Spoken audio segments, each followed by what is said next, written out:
ಕಷ್ಟ ಬಂದಾಗ ಅಳುತ್ತಾ ಮೂಲೆಯಲ್ಲಿ ಕೂರುವ ಹುಡುಗಿ ಅಲ್ಲ. ಇವಳು ಡೈನಾಮಿಕ್ ಇದ್ದಾಳೆ, ಶಕ್ತಿಶಾಲಿ ಇದ್ದಾಳೆ. ಯಾರಾದರೂ ಕೈ ಎತ್ತಿದ್ರೆ ಕೈ ಎತ್ತಾಳೆ, ದನಿ ಎತ್ತಿದ್ರೆ ದನಿ ಎತ್ತಾಳೆ. ಯಾರಾದರೂ ಅನ್ಯಾಯ ಮಾಡಿದ್ರೆ ಅವರಿಗೆ ನ್ಯಾಯಯುತ ಉತ್ತರ ಕೊಡ್ತಾಳೆ, ಸಾಧ್ಯವಾದರೆ ಒದಿತಾಳೆ. ಬೇರೆಯವ್ರಿಗೆ ಸಹಾಯ ಮಾಡಕ್ಕೆ ಹೋಗಿ ನೀನು ತೊಂದರೆಗೆ ಸಿಕ್ಕಾಕೊಂಡ್ಬಿಡ್ಬೇಕು. ಎಲ್ಲವನ್ನೂ ಬ್ಯಾಲೆನ್ಸ್ ಮಾಡ್ಕೊಂಡು ಹೋಗ್ಬೇಕಾಗಿರೋದು ನಾವು. ಸಿನಿಮಾ ಮತ್ತು ಸೀರಿಯಲ್ ಬಿಡೋಕ್ಕಾಗಲ್ಲ, ಯಾವುದು ಕಲಾವಿದರಿಗೆ ಬರೋ ಅವಕಾಶನ ಬಿಡೋಕ್ಕಾಗಲ್ಲ. ಆದ್ರೂ ಮಾಡಿ ಅವಳು ಬೇರೆ ಯಾವುದಾದ್ರೂ ಕೆಲಸಕ್ಕೆ ಸೇರಿಕೊಂಡ್ರೆ ತಿಂಗಳು ಸಂಬಳ ಬರೋದು ಮುಖ್ಯ ಆಗುತ್ತೆ ಮನೆ ನಡೆಸೋದಕ್ಕೆ. ನಾವು ಆ ಪರಿಸ್ಥಿತಿಯಲ್ಲಿದ್ದಾಗ ಯಾಕೆ ಅದನ್ನು ಮಾಡಬಾರ್ದು ಅನ್ನೋದು ಒಂದು ತಾಯಿವಾದ ಆಗಿರುತ್ತೆ ಅಷ್ಟೇ. ಕೋರ್ಟ್ ಸವಾಸಕ್ಕೆ ಹೋಗ್ಬೇಡ ಅಂತ ಎಷ್ಟು ಸಲ ಹೇಳಿಲ್ಲ ನಾನು. ಕೋರ್ಟ್ ಹಾಕೊಂಡು ನಿಮ್ಮಪ್ಪ ಏನಾದ್ರು ಉದ್ಧಾರ ಆದ್ರ? ಇಲ್ಲ, ನೀನು ಉದ್ಧಾರ ಆದ್ರ. ದುಡಿಯುವ ಯಾವ ಅವಕಾಶಗಳು ನನಗಿರೋದಿಲ್ಲ. ಇಂಥ ಸಂದರ್ಭದಲ್ಲಿ ಈ ಸೀರಿಯಲ್ ಈ ಧಾರಾವಾಹಿ ಶುರುವಾಗುತ್ತೆ. ಅಂಥ ಪಾತ್ರ ನನ್ನದು. ನನ್ನ ಮಗಳು ಸಹ ನಾನು ನಂಬಿದ್ದ ನಂಬಿಕೆಗಳ ಮೇಲೆ ಬದುಕನ್ನು ಕಟ್ಕೊಳ್ಳಿ ಅಂತ ಆಸೆ ಇಟ್ಕೊಂಡ್ರು ಅಂತ ಅವು ಬರ್ತಾವೆ. ಭಾಳ ದೊಡ್ಡ ದೊಡ್ಡ ಹುದ್ದೆಗಳನ್ನ ಉಪಯೋಗಿಸೋದು. ಮೋದಿ ಇರ್ಬೋದು, ಅಥವಾ ಈ ರಾಜ್ಯದ ಚೀಫ್ ಮಿನಿಸ್ಟರ್ ಸಿದ್ದರಾಮಯ್ಯ ಇರ್ಬೋದು, ಡಿ ಕೆ ಶಿವಕುಮಾರ್ ಇರ್ಬೋದು, ಮತ್ತು ಎಷ್ಟೊಂದು ಜನ ಕಂಪನಿಗಳ ಸಿಇಒಗಳಿರ್ಬೋದು. ಅವ್ರಿಗೆಲ್ಲ ದಿನದ 24 ಗಂಟೆಗೆ ಸಾಲ ಬಂದ್ಬಿಡುತ್ತೆ ಕೆಲಸ ಮಾಡೋದಕ್ಕೆ. ಆದರೆ ಅವರಷ್ಟು ಜನ ಸಿನಿಮಾ ನೋಡ್ತಾರೆ, ಸಂಗೀತ ಕೇಳ್ತಾರೆ, ಗೆಳೆಯರ ಜೊತೆ ಕಾಲ ಕಳೀತಾರೆ, ಸ್ಟೇಡಿಯಂ ಹೋಗ್ತಾರೆ. ಹೇಗೆ ಸಾಧ್ಯ ಆಗುತ್ತೆ? ಭಾರ್ಗವಿ LLB. ನಮಸ್ತೆ, ನೀವು ನೋಡ್ತಾ ಇದ್ದೀರಾ ಫಿಲ್ಮ್ ಬೀಟ್ ಕನ್ನಡ. ನಾನು Yashwant. So Bhargavi LLB serial ಇನ್ನೇನು ಕೆಲವೇ ದಿನಗಳು ಮಾತ್ರ ಬಾಕಿ ಇರುವಂಥದ್ದು ನಿಮ್ಮ ಮನೆಗಳಲ್ಲಿ ಪ್ರಸಾರ ಆಗೋಕ್ಕೆ. ಸೊ ಆರ್ಟಿಸ್ಟ್ಗಳನ್ನ ಮಾತಾಡ್ಸ್ತಾ ಹೋಗ್ತಾ ಇದ್ದೆ. ಈಗ ನಾನು ಇಬ್ಬರು ಸೀನಿಯರ್ ಆರ್ಟಿಸ್ಟ್ನ ಕರ್ಕೊಂಡ್ಬಂದಿದ್ದೀನಿ. ಅರುಣಾ ಬಾಲರಾಜ್ ಮೇಡಮ್ ಹಾಗೆ ಹನುಮಂತೇಗೌಡರು ಇಬ್ಬರು ಕೂಡ ನನ್ನ ಜೊತೆ ಇದ್ದಾರೆ. ಮಾತಾಡ್ಸ್ತಾ ಹೋಗ್ನಿ. ನಮಸ್ತೆ. ನಮಸ್ತೆ ಮೇಡಮ್. ನಮಸ್ಕಾರ. ನಮಸ್ಕಾರ. ನಮಸ್ತೆ ಸರ್. ನಮಸ್ಕಾರ. ಹೇಗಿದ್ದೀರಾ? ಫೈನ್. ನೀವು ಹೇಗಿದ್ದೀರಾ ಮೇಡಮ್? ಚೆನ್ನಾಗಿದ್ದೀನಿ, thank you. Thank you. And ಹಿರಿಯ ಕಲಾವಿದರು ಅಂತ ಹೇಳಿದೆ. ಸೊ ಚಿಕ್ಕ ವಯಸ್ಸಲ್ಲಿ ಇದ್ದಾಗೆಲ್ಲ ನಾವು ನಿಮ್ಮ ಸೀರಿಯಲ್ಗಳನ್ನೆಲ್ಲ ನೋಡ್ತಾ ಇದ್ದೀವಿ. ಸೊ ಇವತ್ತೇನೋ ಗೊತ್ತಿಲ್ಲ, ನಿಮ್ಮನ್ನು ಮಾತಾಡಿಸೋವಂಥ ಒಂದು ಭಾಗ್ಯ ನಮ್ಮದು. ಸೊ ಸೀರಿಯಲಲ್ಲಿ ನೋಡ್ತಾ ಇದ್ದೀವಿ, ಫೇಸ್ ಟು ಫೇಸ್ ಮಾತಾಡ್ಸ್ತಾ ಇದ್ದೀನಿ. ಮೇಡಮಿಂದ ಶುರು ಮಾಡ್ತೀನಿ. Thank you Yashwant. ಒಂದೇ ಒಂದು ಮಾತು ನಾನು ಹೇಳೋಕ್ಕೆ ಇಷ್ಟಪಡ್ತೀನಿ. ನೀವು ಚಿಕ್ಕವರಾದಾಗಿಂದ ನಮ್ಮನ್ನು ನೋಡ್ತಾ ಇದ್ರಲ್ವಾ, ಆಗ ನಾವು ಚಿಕ್ಕವರೇ ಆಗಿದ್ವಿ. ಈಗ ನೀವು ಹೇಗೆ ಬೆಳೆದಿದ್ದೀರೋ ವಯಸ್ಸಲ್ಲಿ ಎಲ್ಲ ವಿಷಯದಲ್ಲೂ ಹಾಗೆ ನಾವು ಬೆಳೆದಿದ್ದೀವಿ ಅಷ್ಟೇ. ನಾವು ಅವಾಗಲಿಂದನೂ ಹೀಗೆ ಇದ್ವಿ ಅನ್ನೋಕ್ಕಾಗಲ್ಲ. ನಡ್ಕೊಂಬರ್ತಾಯಿದೆ. ಅದು ನಮ್ಮ ಪ್ರೊಫೆಷನು, ಇದು ನಿಮ್ಮ ಪ್ರೊಫೆಷನ್. ಎಸ್. ಇನ್ನು ಸರ್ವಾಗಿ ಹೇಳಬೇಕು ಅಂತಂದರೆ ಮುಕ್ತ ಸೀರಿಯಲ್ ಬರಬೇಕಾದ್ರೆ ನಾನು ಇನ್ನೂ ಚಿಕ್ಕವನು. ಅವಾಗ ನಿಮ್ಮದು ಅಂತ ಒಂದು ಕ್ಯಾರೆಕ್ಟರ್ ಇರುತ್ತೆ ಸರ್, ಒಂದು ಗತ್ತಿ ಇರುತ್ತೆ ಸರ್. ಅವಾಗ ಸಡನ್ನಾಗಿ ಒಂಥರ ಹಿಂಗೆ ನೋಡ್ತಿದ್ದಂಗೆ ಹಿಂಗೆ ಮನುಷ್ಯ ಅಂತ ಅವಾಗ ಅಂತ ಆ ಥರ ಅನ್ನಿಸ್ತಾ ಇರುತ್ತೆ. ಬಟ್ ಈಗಲೂ ಒಂಚೂರು ನೀವು ನೋಡ್ತಾ ಇರೋ ಲುಕ್ಕಿಗೆ ನನಗೆ ಸ್ವಲ್ಪ ಭಯ ಆಗ್ತಾ ಇದೆ.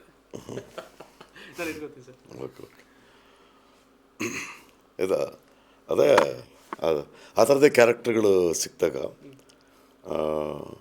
ನೋಡಿರ್ತೀವಿ, ಪರ್ಸನಲ್ ನೋಡಿರಲ್ವಲ್ಲ, ಹಾಗಾಗಿ ಹಂಗೆ ಅನಿಸುತ್ತೆ. Yes sir. ಸೊ ಈಗ ಭಾರ್ಗವಿ LLB ಮೂಲಕ ಹತ್ತತ್ರ ಒಂದು 6 ರಿಂದ 7 ವರ್ಷ ಗ್ಯಾಪ್ ಆಯಿತು ನೀವು ಸೀರಿಯಲ್ ಮಾಡಿ. ಸಿನಿಮಾದಲ್ಲಿ ಮಾತ್ರ ಕಾಣಿಸ್ಕೊಳ್ತಾ ಇದ್ರಿ, ಸೀರಿಯಲಲ್ಲಿ ಕಾಣಿಸ್ಕೊಳ್ತಾ ಇರಲಿಲ್ಲ. ನಿಮ್ಮದೇ ಆದಂಥ ಒಂದು ಬಳಗ ಇರುತ್ತೆ, ತುಂಬ ಮಿಸ್ ಮಾಡ್ಕೊಳ್ತಾ ಇದ್ರು. ಈಗ ಮತ್ತೆ ವಾಪಸ್ ಆಗ್ತಾ ಇದ್ದೀರಾ, ಹೆಂಗೆ ಅನ್ನಿಸ್ತಾ ಇದೆ? ಹೌದು, ಅವ್ರಗಳಿಗೋಸ್ಕರನೇ ನಾನು ಭಾರ್ಗವಿ LLB ಅನ್ನೋ ಧಾರಾವಾಹಿನ ಒಪ್ಕೊಂಡಿದ್ದೀನಿ ಕಲರ್ಸ್ ಕನ್ನಡದಲ್ಲಿ. ಕಾರಣ ಇಷ್ಟೇ, ನಾವು ಜನರಿಂದ ಸ್ವಲ್ಪ ದೂರ ಆಗಿಬಿಟ್ಟಿರ್ತೀವಿ ಸೀರಿಯಲ್ಸ್ ಮಾಡೋದನ್ನು ಸ್ಟಾಪ್ ಮಾಡಿದಾಗ. ಅದಕ್ಕೂ ರೀಸನ್ಗಳು ಬೇಕಾದಷ್ಟು ಇರುತ್ತೆ. ಎಲ್ಲವನ್ನೂ ಬ್ಯಾಲೆನ್ಸ್ ಮಾಡ್ಕೊಂಡು ಹೋಗಬೇಕಾಗಿರುತ್ತೆ ನಾವು. ಸಿನಿಮಾ ಮತ್ತು ಸೀರಿಯಲ್ ಬಿಡೋಕ್ಕಾಗಲ್ಲ, ಯಾವುದನ್ನು ಕಲಾವಿದರಿಗೆ ಬರೋ ಅವಕಾಶನ ಬಿಡೋಕ್ಕಾಗಲ್ಲ. ಹಾಗೆ ಬ್ಯಾಲೆನ್ಸ್ ಮಾಡೋಕ್ಕೆ ಕಷ್ಟ ಆದಾಗ ಯಾವುದಾದ್ರೂ ಒಂದರಿಂದ ಸ್ವಲ್ಪ ಬಿಡು ತೊಗೋಬೇಕಾಗತ್ತೆ. ಅದೇ ರೀತಿ ನಾನು ತೊಗೊಂಡಿದ್ದೆ. ಇವಾಗ ನಾನು ಮತ್ತೆ ಕಿರುತೆರೆಯಲ್ಲಿ ಕಾಣಿಸ್ಕೊತಾ ಇದ್ದೀನಿ. ದಿನಾಗಲೂ ನಿಮ್ಮೆಲ್ಲರ ಮನಸ್ಸಿನಲ್ಲಿ ಬರ್ತೀನಿ ಅಂತ ನಂಬಿದ್ದೀನಿ. ಭಾರ್ಗವಿ LLB 8:30 ದಿನಾಗಲೂ ಎಲ್ಲರೂ ನೋಡಿ. Yes sir. ಭಾರ್ಗವಿ LLB ತಂದೆ ಆಗಿ ಈಗ ನೀವು ಮಿಂಚಕ್ಕೆ ನಮ್ಮನ್ನು ಎಂಟರ್ಟೈನ್ ಮಾಡೋಕ್ಕೆ ರೆಡಿ ಇದ್ದೀರಾ. ಸೊ ಹೆಂಗೆ ಪಾತ್ರದ ಒಂದಷ್ಟು ಹೇಳೋದಾದರೆ? ಭಾರ್ಗವಿ ಅವ್ರ ತಂದೆ ನಾನು. ಒಂದು ಕೆಳ ಮಧ್ಯಮ ದರ್ಜೆಯ ಮನೆಯ ಮನುಷ್ಯ ನಾನು, ಅದರ ಯಜಮಾನ. ನಾನು ಅಡ್ವೊಕೇಟ್ ಆಗಿದ್ದವನು. ವೃತ್ತಿನಲ್ಲಿ ಸಕ್ಸಸ್ ಆಗದಲ್ಲೇ ಇರೋನು. ನನ್ನ ಬೇಸಿಕ್ ಏನು ನಂಬಿಕೆಗಳಿದ್ವು, ಶೋಷಣೆ ವಿರುದ್ಧವಾಗಿ ಹೋರಾಟ ಮಾಡಬೇಕು, ಈ ಸಮಾಜಕ್ಕೆ ಒಂದು ಸ್ವಾಸ್ಥ್ಯವಾಗಿರ್ತಕ್ಕಂಥ ಸನ್ನಿವೇಶನ ಸೃಷ್ಟಿ ಮಾಡಿಕೊಡ್ಬೇಕು, ಯಾರಿಗೆ ಅನ್ಯಾಯ ಆಗಿರುತ್ತೋ ಅವರಿಗೆ ನ್ಯಾಯ ದೊರಕಿಸ್ಕೊಡ್ಬೇಕು ಅನ್ನುವ ನಿಟ್ಟಿನಲ್ಲಿ ನನ್ನ ವೃತ್ತಿನ ಇಟ್ಕೊಂಡು ಹೊರಟವನು ನಾನು. ಬಟ್ ಒಂದು ಪ್ರಯಾಣದಲ್ಲಿ ನಾನು ಈ ಸೀರಿಯಲ್ ಶುರುವಾಗೋಷ್ಟೊತ್ತಿಗೆ ಸೋತೋಗಿರ್ತೀನಿ ನಾನು. ಆ ಕಾರಣಕ್ಕೋಸ್ಕರ ವೃತ್ತಿಯನ್ನು ಮಾಡ್ತಾ ಇರಲ್ಲ ನಾನು. ತುಂಬ ಹತಾಶನಾಗ್ಬಿಟ್ಟಿರ್ತೀನಿ. ದುಡಿಯುವ ಯಾವ ಅವಕಾಶಗಳು ನನಗಿರೋದಿಲ್ಲ. ಇಂಥ ಸಂದರ್ಭದಲ್ಲಿ ಈ ಸೀರಿಯಲ್ ಈ ಧಾರಾವಾಹಿ ಶುರುವಾಗುತ್ತೆ. ಅಂಥ ಪಾತ್ರ ನಂದು. ಮತ್ತು ರವೀಂದ್ರ ಭಟ್ಕಳ್ ಅಂತ ಒಂದು ಪಾತ್ರ, ಮತ್ತು ಭಾರ್ಗವಿ ಎನ್ನುವ ಹೆಣ್ಮಗಳು. ನಾನು ಏನೇನು ಮಾಡಿದ್ವೋ ಈ ಸಮಾಜದಲ್ಲಿ ಅದರಷ್ಟು ನನ್ನ ಮಗಳ ಮೂಲಕ ಸಾಕಾರಗೊಳಿಸೋದಕ್ಕೆ ನಾನು ನೋಡ್ತಾ ಇರುವಂಥ ಮನುಷ್ಯ. ಮತ್ತು ನನ್ನ ಮಗಳು ಸಹ ನಾನು ನಂಬಿದ್ದ ನಂಬಿಕೆಗಳ ಮೇಲೇ ಬದುಕನ್ನು ಕಟ್ಕೊಳ್ಳಿ ಅಂತ ಆಸೆ ಇಟ್ಕೊಂಡ್ರು ಅಂತ ಒಬ್ಬ ತಂದೆ. Okay, nice. ಮೇಡಮ್, ನಾನು ಅವಾಗಲೇ ಹೇಳ್ತಾ ಇದ್ದೆ 7 ವರ್ಷ ಆಯಿತು ಒಂದು ಗ್ಯಾಪು ಅಂತ. ಸೊ ಸಿನಿಮಾದಲ್ಲಿ ನಾವು ನೋಡ್ತಾ ಇದ್ವಿ. ಸಿನಿಮಾ ಮತ್ತು ಸೀರಿಯಲ್ ಅಂತ ಬಂದಾಗ, ಈಗ ಸೀರಿಯಲ್ ರೆಗ್ಯುಲರ್ ಒಂದು ಶೂಟ್ ಇರುತ್ತೆ. ಸೊ ರೆಗ್ಯುಲರ್ ನೀವು ಮನೆಗಳಿಗೆ ಹೋಗಲೇಬೇಕು, ತಲುಪಲೇಬೇಕಾಗುತ್ತೆ ಎಲ್ಲರ ಮನೆಗಳಲ್ಲಿ. ಸೊ ಸಿನಿಮಾ ಅಂತ ಬಂದಾಗ ಆ ಟೈಮ್ ಮ್ಯಾನೇಜ್ಮೆಂಟ್ ಹೆಂಗಿರುತ್ತೆ ಅಂತ? ಟೈಮ್ ಮ್ಯಾನೇಜ್ ಮಾಡ್ಬೋದು. ಎರಡರಲ್ಲೂ ನಮಗೆ ಶೆಡ್ಯೂಲ್ಸ್ ಅಂತ ಹಾಕ್ಕೊಂಡೇ ಅವ್ರು ಕೆಲಸ ಮಾಡೋಕ್ಕಾಗತ್ತೆ. ಆಗ ನಮಗೆ ಮೊದಲೇ ಡೇಟ್ ಕೊಟ್ಟಿರ್ತಾರೆ, ಸೀರಿಯಲ್ದು ಈ ಥರ ಡೇಟ್ಸ್ ಇರುತ್ತೆ, ಸಿನಿಮಾದ ಈ ಥರ ಡೇಟ್ಸ್ ಇರುತ್ತೆ ಅಂತ. ಅದನ್ನು ನೋಡಿ ನಾವು ಆಯ್ಕೆ ಮಾಡ್ಕೋಬೋದು. ಈಗ ನಮಗೆ ಸೀರಿಯಲ್ ಮಾಡ್ತಾಯಿದ್ದೀವಿ ಅಂದರೆ ಅದು ಆನ್ ಇಯರ್ ಹೋಗ್ತಾ ಇರುತ್ತೆ, ಅದು ನಿಲ್ಸೋಕ್ಕಾಗಲ್ಲ ಅಂದರೆ ಒಪ್ಕೊಳ್ಳೋವಂಥ ಸಿನಿಮಾನ ಬಿಡ್ಬೋದು, ಬೇಕಾದರೆ ಇದು ಬೇಡ ಅಂತ ನಿಲ್ಲಿಸ್ಬೋದು. ಇಲ್ಲ ಸಿನಿಮಾ ಅರ್ಧ ಶೂಟ್ ಆಗೋಗಿರುತ್ತೆ, ಸೀರಿಯಲ್ಗೆ ಅವತ್ತು ಡೇಟ್ ಕೊಡಲೇಬೇಕಾದಂಥ ಸಂದರ್ಭ ಬಂದರೆ ಅವಾಗ ಇವರಿಬ್ಬರು ಒಬ್ರಿಗೊಬ್ರು ಮಾತಾಡಿ ಅದನ್ನು ಅಡ್ಜಸ್ಟ್ ಮಾಡ್ಕೋತಾರೆ. ಸಾಮಾನ್ಯವಾಗಿ ಆ ಥರ ಸಂದರ್ಭ ಬರೋದು ಕಡಿಮೆ, ತುಂಬಾ ಕಡಿಮೆ. ಇಬ್ಬರೂ ಒಂದು ಶೆಡ್ಯೂಲ್ ಹಾಕ್ಕೊಂಡು ಕರೆಕ್ಟಾಗೇ ಅದು ನಡೀತಾ ಇರುತ್ತೆ, ಕೆಲಸ ನಡೀತಾ ಇರುತ್ತೆ. ಎಲ್ಲೋ ಆಕಸ್ಮಿಕವಾಗಿ 1-2 ದಿನದ ಬದಲಾವಣೆ ಈ ಥರದ್ದು ಬರೋ ಸಾಧ್ಯತೆ ಇದೆ. ಸ್ಟ್ರೆಸ್ ಲೈಫ್ ಅಂತ ಅನಿಸಿದೆಯಾ ಈ ಹಿಂದೆ?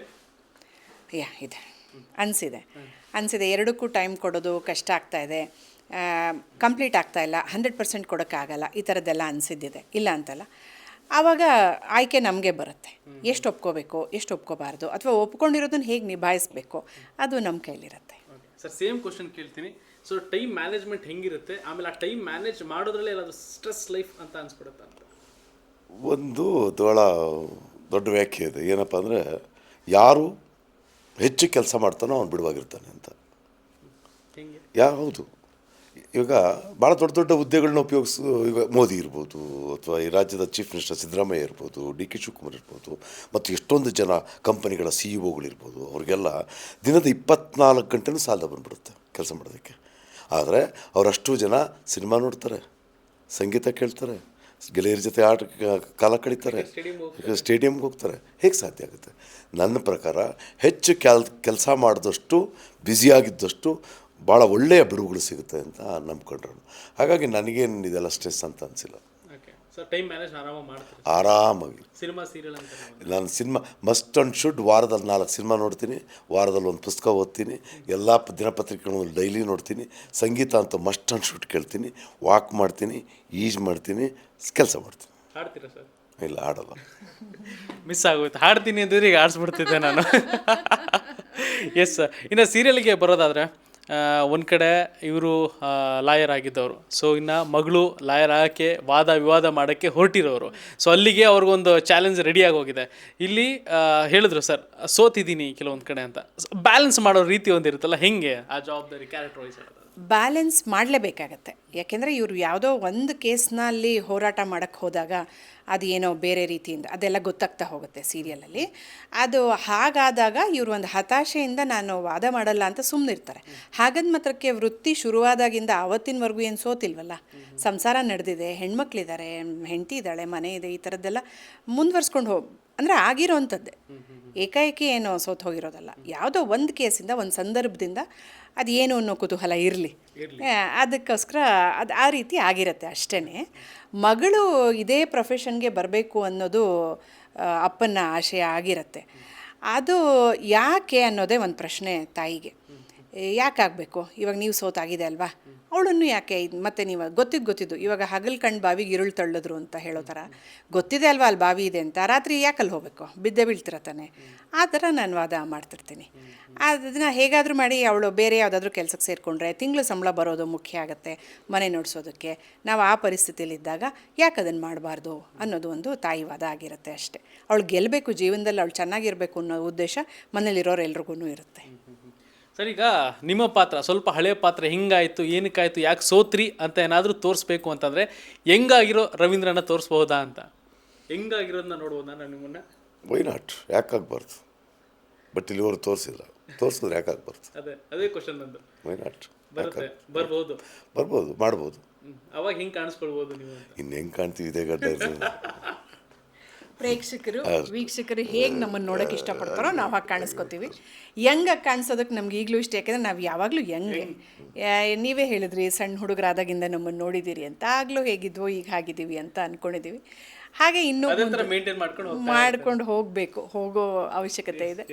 ಸೊ ಅವ್ರ ಕತೆ ಹೇಗೆ ತಿರುವು ತಗೊಳುತ್ತೋ ನಮಗೆ ಗೊತ್ತಿರಲ್ಲ ಅಲ್ವಾ. ಮುಂದಕ್ಕೆ ಹೋಗ್ತಾ ಆ ಥರದ್ದು ಏನಾದ್ರು ಬಂದರೆ ನಾವು ರೆಡಿ ಇದ್ದೀವಿ ಹೆಂಗಾಗಿ ಆ್ಯಕ್ಟ್ ಮಾಡೋಕ್ಕೆ. Thank you sir. ಈಗ ಭಾರ್ಗವಿ ಅವರು ವಾದ ಮಾಡಕ್ಕೆ ಹೊರಟಿರುವಂಥದ್ದು ದೊಡ್ಡ ಲಾಯರ್, ಸೋಲೆ ಗೊತ್ತಿಲ್ಲದಿರುವಂಥ ಲಾಯರ್ ಆಪೋಸಿಟ್ ಆಗಿ. ಸೊ ಮಗಳಿಗೆ ತಂದೆಯಾಗಿ ಒಂದಷ್ಟು ಹಿಂಟ್ಸ್ಗಳು ಕೊಡಬೇಕು, ಐಡಿಯಾಸ್ ಪಾಯಿಂಟ್ಸ್ ಅಂತ ಕೊಡಬೇಕು ಅಂತಂದಾಗ ನಿಮ್ಮ ಅವರಿಬ್ಬರ ಕಾನ್ವರ್ಸೇಷನ್ ಜಾಸ್ತಿ ಇರ್ಬೋದಾ ಅಂತ ಸೀರಿಯಲಲ್ಲಿ? ಮುಲಾಜಿಲ್ದಂಗೆ ಇರುತ್ತೆ. ಅದೇ ಈ ಒಂದು ಸೀರಿಯಲ್ನ ಬಹಳ ದೊಡ್ಡ ಭಿತ್ತಿ, ಕಥಾ ಭಿತ್ತಿಯೇ ಅದು. ಹಾಗಾಗಿ ಹತಾಶಗೊಂಡ ಸೋತ ಅಡ್ವೊಕೇಟ್ ಒಬ್ಬ ತಂದೆಯಾಗಿ ನಾಳೆ ಗೆಲ್ಲಬೇಕಾಗಿರುವಂಥ ಬಹಳ ದೊಡ್ಡ ಗುರಿಗಳನ್ನು ಇಟ್ಕೊಂಡಿರ್ತಕ್ಕಂಥ ಮಗಳಿಗೆ ಸಲಹೆ ಕೊಡೋದು ಮತ್ತು ಅವಳನ್ನ ರೆಡಿ ಮಾಡೋದೇ ಈ ಸೀರಿಯಲ್ನ ಬಹಳ ದೊಡ್ಡ ಭಿತ್ತಿ, ಅದು ಕಥಾ ಭಿತ್ತಿ ಇರುತ್ತೆ. ಸರ್, ಈಗ ಸೀರಿಯಲ್ ಇಬ್ರಿಗೂ ಕ್ವಶನ್ ಇದು. ಸೀರಿಯಲ್ ಅಂತ ಬಂದಾಗ ಆಲ್ಮೋಸ್ಟ್ ನಾವು ಹಿಂದೆಯಿಂದ ನೋಡ್ಕೊಂಬಂದಿರೋದು ಅತ್ತೆ ಸೊಸೆ ಜಗಳ ಅದು ಇದು. ಅದ್ರ ಮಧ್ಯದಲ್ಲಿ ಒಂದಷ್ಟು ಬೇರೆ ಬೇರೆ ಕಥಾ ಹಂದರ ಇರುವಂಥ ಸೀರಿಯಲ್ಗಳೆಲ್ಲ ಬರ್ತಾ ಇದೆ. ಈ ಎಲ್ಲ ಸೀರಿಯಲ್ಗಳ ಮಧ್ಯೆ ಭಾರ್ಗವಿ LLB ಎಷ್ಟು ಡಿಫ್ರೆಂಟ್ ಸೀರಿಯಲ್, ಎಷ್ಟರ ಮಟ್ಟಿಗೆ ಮನಸ್ಸು ಮುಟ್ಟುವಂಥ ಸೀರಿಯಲ್ ಆಗ್ಬೋದು ಅಂತ? ಖಂಡಿತವಾಗ್ಲೂ ಇದು ವಿಭಿನ್ನವಾದಂಥ ಧಾರಾವಾಹಿನೇ. ಹೆಣ್ಣುಮಕ್ಕಳು ಇಲ್ಲಿ ಸೋಲಲ್ಲ ಅನ್ನೋದು ಖಂಡಿತವಾಗ್ಲೂ ಸತ್ಯ. ಯಾವುದೇ ಪಾತ್ರ ಆಗಿರ್ಬೋದು ಅದು ಸೋಲಲ್ಲ. ಒಂದು ಅವಳ ಸ್ಥಾನವನ್ನು ಗಟ್ಟಿಪಡಿಸ್ಕೊಂಡು ನಿಂತ್ಕೊಳ್ಳೋ ಅಂಥ ಒಂದು ಸೀರಿಯಲ್ಲು. ಅದು ಬೇರೆಯವ್ರಿಗೆ ಮೆಸೇಜ್ ಕೊಟ್ಟ ಹಾಗಲ್ವ ಇದು. ನಾವು ಯಾಕೆ ಹೀಗಾಗಬಾರ್ದು ಅಂತ 10 ಜನರಲ್ಲಿ ಒಂದು ಮಹಿಳೆ ಯೋಚನೆ ಮಾಡಿದ್ರು ಅವ್ರ ಮನೆಯೇ ಬದಲಾಗುತ್ತೆ ಅಲ್ವಾ. ಅದೇ ರೀತಿ ಅವಳಿನ 10 ಜನಕ್ಕೆ ಹೇಳಿದ್ರೆ ಇನ್ನು 10 ಮನೆ ಬದಲಾಗುತ್ತೆ. ಹಾಗೆ ಗಟ್ಟಿಯಾದ ಕಥೆಯನ್ನು ಹೊಂದಿರುವಂತಹ ಭಾರ್ಗವಿ LLB ಇದು ಸಮಾಜಕ್ಕೆ ಮೆಸೇಜ್ ಕೊಡುವಂತಹ ವಿಭಿನ್ನವಾದಂಥ ಸೀರಿಯಲ್ಲು. ಇದರಲ್ಲಿ ಎಲ್ಲ ರೀತಿಯಾದ ಎಮೋಷನ್ಸ್ ಇದೆ, ಇಲ್ಲ ಅಂತ ಹೇಳಲ್ಲ. ಇದು ಆ ರೀತಿಯಲ್ಲಿ ಭಿನ್ನ ಅಂತ ಹೇಳಲ್ಲ, ಆದರೆ ಇದು ಒಳ್ಳೆಯ ರೀತಿಯಾದಂಥ ಭಿನ್ನವಾದಂಥ ಕತೆ. ಇದು ಮೆಸೇಜ್ ಎಷ್ಟು ಗಟ್ಟಿಯಾಗಿದೆ ಅಂತ ಹೇಳಿದ್ರೆ ಪ್ರತಿಯೊಂದು ಕ್ಯಾರೆಕ್ಟ್ರಲ್ಲೂ ಅದು ಹೇಳ್ತಾ ಹೋಗುತ್ತೆ, ನಿಮ್ಗದು ಹೀಗೆ ಹೊಡಿತಾ ಹೋಗುತ್ತೆ. ತಾಕತ್ತೆ ಖಂಡಿತವಾಗ್ಲೂ. ನೀವು TV ಹಾಕ್ಬಿಟ್ಟು ಸುಮ್ಮನೆ ಆ ಕಡೆ ಓಡಾಡ್ತಿದ್ರು ಅದರಲ್ಲಿ ಬರೋ ಡೈಲಾಗ್ಸ್ ಆಗಲಿ ಅವರು ತಗೊಂಡು ಹೋಗಿರೋ ರೀತಿ ಆಗಲಿ ನಿಮ್ಮನ್ನು ಸೆಳೆಯುತ್ತೆ. ನೋಡೇ ನೋಡ್ತೀರಾ. ಏನಾಗಿದೆ ಈಗ ಎಲ್ಲ ಧಾರಾವಾಹಿಗಳು ಸೀರಿಯಲ್ಗಳು ಮಹಿಳಾ ಓರಿಯೆಂಟೆಡ್ ಧಾರಾವಾಹಿಗಳೇ ಹೆಚ್ಚು ಇರೋದು, 99% ಅದೇ ಇದೆ. ಇದು ಆ ಎಲ್ಲ ಧಾರಾವಾಹಿಗಳಿಗಿಂತ ಹೇಗೆ ಭಿನ್ನ? ಸಾಕಷ್ಟು ಧಾರಾವಾಹಿಗಳು ಹೀರೋಯಿನನ್ನು ಹೆಣ್ಣನ್ನು ಅಳಿಸ್ತವೆ, ಕಷ್ಟಕ್ಕೆ ತುತ್ತಾಗುವಂತೆ ನೋಡುವುದು. ಇಡೀ ಮನೇಲಿ ಕೂತಿರ್ತಕ್ಕಂಥ ಹೆಣ್ಮಗಳು ಕರ್ಚಿಪ್ನ ಅಥವಾ ಸೆರಗನ್ನು ಕಣ್ಣಲ್ಲಿ ಇಟ್ಕೊಂಡೇ ನೋಡುವಂಥ ಸಂದರ್ಭಗಳು. ಅಂದರೆ ಈ ಥರದ್ದೊಂದು ಹೆಣ್ಮಗಳಿಗೆ ಕಷ್ಟ ಕೊಟ್ಟಾಗ ಅದ್ರ ಜೊತೆ ತಮ್ಮ ಕಷ್ಟಗಳನ್ನು ಅದ್ರ ಜೊತೆ ಹೋಲಿಕೆ ಮಾಡ್ಕೊಂಡು ಎಲ್ಲ ನೋಡ್ತಾರೆ ಅನ್ನುವ ಉದ್ದೇಶ ಇಟ್ಕೊಂಡು ಮಾಡ್ಕೊಂಡು ಹೋಗಿದ್ದಾರೆ. ಬಟ್ ಈ ಸೀರಿಯಲ್ ಇದಾವಲ್ಲ, ಈ ಸೀರಿಯಲ್ದು ವಿಶಿಷ್ಟತೆ ಏನಪ್ಪ ಅಂತಂದರೆ ಹಂಗಲ್ಲ. ನಮ್ಮ ಭಾರ್ಗವಿ ಕಷ್ಟ ಬಂದಾಗ ಅಳುತ್ತಾ ಮೂಲೆಯಲ್ಲಿ ಕೂರುವ ಹುಡುಗಿ ಅಲ್ಲ. ಇವಳು ಡೈನಾಮಿಕ್ ಇದ್ದಾಳೆ, ಶಕ್ತಿಶಾಲಿ ಇದ್ದಾಳೆ. ಯಾರಾದರೂ ಕೈ ಎತ್ತಿದ್ರೆ ಕೈ ಎತ್ತಾಳೆ, ದನಿ ಎತ್ತಿದ್ರೆ ದನಿ ಎತ್ತಾಳೆ. ಯಾರಾದರೂ ಅನ್ಯಾಯ ಮಾಡಿದ್ರೆ ಅವರಿಗೆ ನ್ಯಾಯೋಚಿತವಾಗಿ ಉತ್ತರ ಕೊಡ್ತಾಳೆ, ಸಾಧ್ಯವಾದರೆ ಒದಿತಾಳೆ. ಹಾಗಾಗಿ ಇಲ್ಲಿ ಹೆಣ್ಮಕ್ಳು ಅಸಹಾಯಕರಲ್ಲ, ಕಷ್ಟ ಬಂದಾಗ ಮೂಲೆಯಲ್ಲಿ ಕೂತು ಅಳುವವರಲ್ಲ. ಹೆಣ್ಮಕ್ಕಳು ಕಷ್ಟ ಬಂದಾಗ ಎದೆ ಕೊಟ್ಟು ನಿಲ್ಲುವಂಥವರು, ತೊಡೆತಟ್ಟು ನಿಲ್ಲುವಂಥವ್ರು, ಎಂಥದ್ದೇ ಎಕ್ಸ್ಟೆಂಟ್ಗೆ ಹೋದರೂ ಎದುರಿಸಬಲ್ಲುವಂಥವ್ರು ಅನ್ನುವಂಥ ಆತ್ಮವಿಶ್ವಾಸವನ್ನು ತುಂಬುವಂಥ ಧಾರಾವಾಹಿ ಇದು. ಹಾಗಾಗಿ ಬೇರೆ ಎಲ್ಲ ಧಾರಾವಾಹಿಗಳಿಗಿಂತ ಅತ್ಯಂತ ಭಿನ್ನವಾಗಿರ್ತಕ್ಕಂಥ ಧಾರಾವಾಹಿ. ಇಲ್ಲಿ ಹೆಣ್ಮಗಳು ಅಸಹಾಯಕಳಲ್ಲ, ತುಂಬ ಬಲಿಷ್ಠಳು, ಬುದ್ಧಿವಂತಳು, ಹೋರಾಟ ಮಾಡುವ ಕೆಚ್ಚಿರುವಂಥವಳು ಅನ್ನೋದು ಇದೆ. ಹಾಗಾಗಿ ಈ ಧಾರಾವಾಹಿ ತುಂಬ ವಿಶಿಷ್ಟವಾದ ಧಾರಾವಾಹಿ.